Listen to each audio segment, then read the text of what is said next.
来看中段24档的中环公路台北线国关到德基路段，行政院昨确定总长23.3公里长的修复计划哦，对规划到时间计共爱13档。交通部想要拼2037年通车，地方人士是真期待，也毋过哦，工作爱等13档是拖上久咯。环保团体是认为，无应该伫地质敏感的所在继续开发。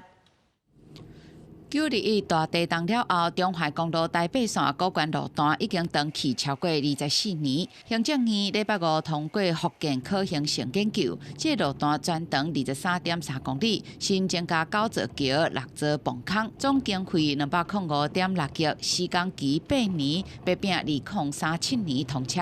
大梨山的这些农产品它的输运更方便。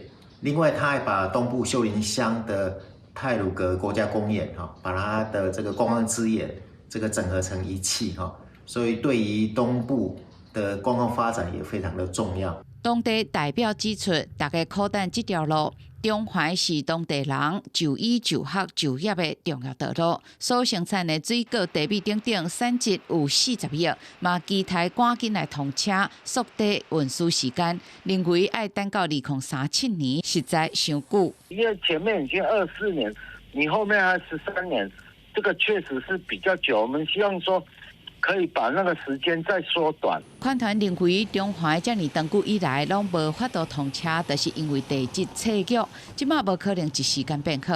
若要重新开发，烦恼恐惊会发生后一届灾难。规划很多新的路线，挖很多的隧道，那这些会不会造成了当地的地质更大的不稳定，埋下另外一次大崩塌的伏笔？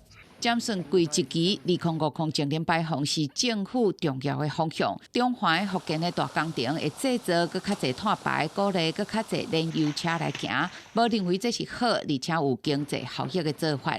但地方观光协会认为，这条路并不是专属第三人，是全国人民拢需要，政府有责任予伊量早来通车。记者林志梅、林志坚台北报道。